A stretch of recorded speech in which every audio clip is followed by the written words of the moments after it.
964 964 65 685 ऐसा रिपोर्ट कब तक आ जाएगी? जैसे अभी 10-15 दिन पहले कई लोगों ने करवाया, उनको ना फोन पे सूचना दी गई और ना ही उनके घर से पेशेंट अगर ऑक्सीजन लेके आ रहा है तो हम उसको लगवा नहीं पा रहे हैं। तो तीसरा दिन है आज।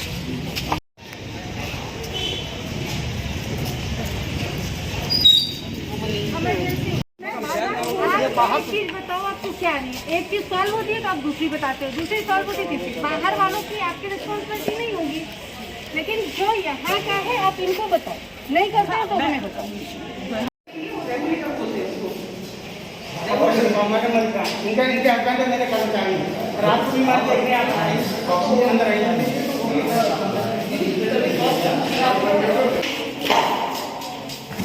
सिलेंडर आपके पास नहीं है, उसने सिलेंडर अपना कहीं से मैनेज किया। सिलेंडर मैनेज करने के बाद भी उसमें पता चला है नोजल नहीं। अब क्या नोजल भी पेशेंट है या उसका अटेंडेंट मैनेज करेगा? जितना आपको जानकारी है, सवाल में आप लोग को भी तो इतना ट्रेन नहीं किया गया है, या आप लोग यहाँ पर बैठ रहे हैं, आपके पास इतना टाइम नहीं होता है कि आप पता कर सके। आप अभी बता रहे हो कि पेशेंट वेबसाइट पे जा करके अपना रिजल्ट देखें पॉजिटिव है या नहीं है, तो आपके पास इतना समय नहीं कि आप वेबसाइट ऑन करके आप नॉर्म्स पढ़ सको।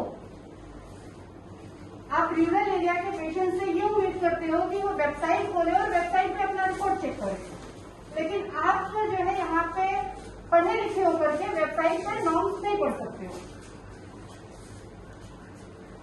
यहाँ तो इतना किसी का रजिस्ट्रेशन का इतना मिल जाता है कि यही नाम ही कहाँ भीड़ एकदम सन्नाटा पड़ा है। भीड़ उस दिन थी जो काउंटिंग के पहले, और उसमें भी उस दिन भी आप लोगों ने पैसे लेकर के काम वो जांच किया। 87 उस दिन कौन था जांच पे जो पैसे ले रहा था 200 रुपए? 200 रुपए उस दिन कौन ले रहा था? कौन था उस दिन ड्यूटी पे? अच्छा, पहले से उससे पहले कौन था? मेरी आज पहली ड्यूटी लगी थी और जिन लोग तो पत्थर लग रहा है। इससे पहले आप कहाँ थी? इससे पहले मैं आइसोलेशन वार्ड में थी। TV isolation. क्या नाम है आपका? एडलीना। बहुत है, क्योंकि मैं पहले जांच काउंटर पे गई जहाँ पर जांच होती है कोरोना की, क्योंकि लगातार पिछले कुछ दिनों से हमें जांच की शिकायत आ रही थी कि वहाँ पे सही से जांच नहीं होती है या 200 रुपये लेकर के जांच होती है। और जब वो हमें शिकायत आई तो उसकी हमने व्यक्तिगत रूप से वीडियो भी बनवाया, जो वीडियो हमारे पास उपलब्ध भी हुआ कि वहाँ पे 200 रुपये की डिमांड हो रही है, जो हमने उस वक्त डीएम से भी शिकायत भी किया। उसके बाद उस पर कार्रवाई भी हुई, आधे पौन घंटे बाद वो स्टार्ट दोबारा से जाँच हुई भी। आज भी जब मैं जाँच पे गई, मैं नॉर्मली उनसे इंक्वायरी कर रही थी, तब तक उनका रिस्पांस अच्छा नहीं था। पीछे से किसी बंदे ने पहचान लिया और वो आके सबको कान में बोला, सांसद जी हैं, सांसद जी हैं, तो इन्हें सही रिपोर्टिंग करो। और जब सांसद जी हैं ये पता चलने के बाद अंदर बैठे हुए लोग हमें रिपोर्टिंग करते हैं, तो उनका ये रिस्पांस होता है कि हमें जितनी अभी तक जानकारी है वो ये है। तो हमने पूछा कि आप जांच 10 दिन 15 दिन हो जा रहे हैं, लोगों की रिपोर्ट नहीं उनकी क्या आ रही है, तो उन्हें कैसे पता चलेगा? तो वो बोल रहे पोर्टल पे वो जा करके चेक करें। हमने कहा आपको 1.25 साल हो गए कोरोना आए हुए, आपको कोरोना के लिए क्या क्या करना है ये आपको नहीं पता है। आप खुद कह रहे हो अभी तक हमने जितना सुना है वो ये।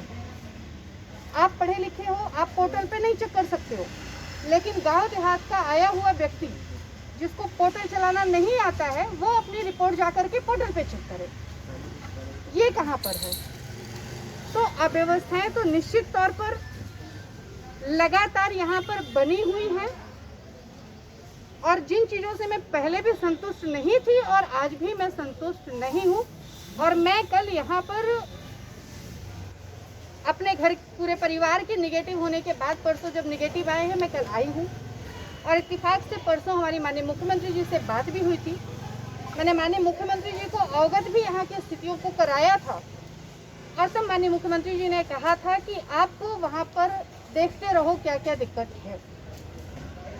और रात तो जैसे ही रिपोर्ट आई, मैं कल सुबह आने का सिर्फ इसलिए एकाएक प्रोग्राम बनाई, बिना किसी प्रोटोकॉल के मैं आई।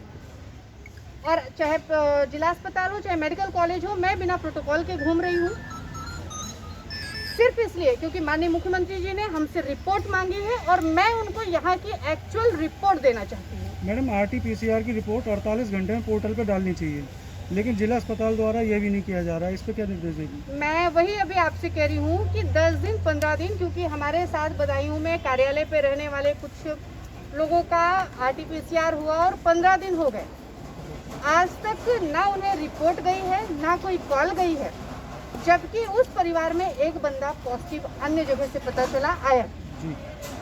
इतनी बड़ी लापरवाही, पॉजिटिव आने के बाद भी आप 15 दिन तक रिपोर्ट नहीं दे रहे हो, उसे सूचना नहीं दे रहे हो। एक पॉजिटिव अगर परिवार में सबके साथ है कि उसको नहीं पता चलता तो पूरा परिवार पॉजिटिव होता, तो ये लापरवाही है। मैम, दूसरा, जिला अस्पताल के अलावा मेडिकल कॉलेज में भारी ऑक्सीजन की किल्लत है, ऐसे में लोग अपने सिलेंडर लेके भी आ रहे हैं, इसके बाद भी उनके लिए ऑक्सीजन नहीं लगा पा रहे हैं यहाँ के लोग। और आज सुबह एक यहाँ सर्जिकल वार्ड है, इसमें एक पहाड़पुर के व्यक्ति की मौत भी हुई थी, उसने भी लापरवाही का आरोप लगाया था।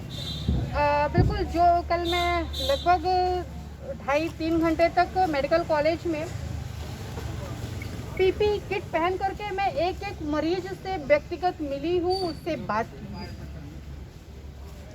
और वहाँ पर भी जो हमें कमियाँ मिली हैं, मैंने वहाँ के डॉक्टर से, CMS से, प्रिंसिपल से बैठ करके बात किया है, जो ऑक्सीजन इंचार्ज हैं उनके साथ भी मैंने बात किया है।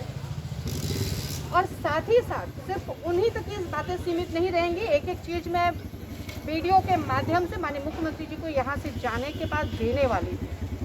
सिर्फ ये हवाई दौड़ा नहीं है, क्योंकि मैं इस बदायूं को अपना परिवार मानती हूँ और उसी परिवार के रिश्ते से मैं कोरोना के मरीजों से मिल रही हूँ। जहाँ लोग कोरोना के मरीजों से दूर होते हैं, वहाँ मैं उनके पास जाके मिल रही हूँ, सिर्फ इसलिए क्योंकि वो हमारे परिवार के सदस्य हैं। और निश्चित तौर पे ये बात मुख्यमंत्री जी तक जाएगी।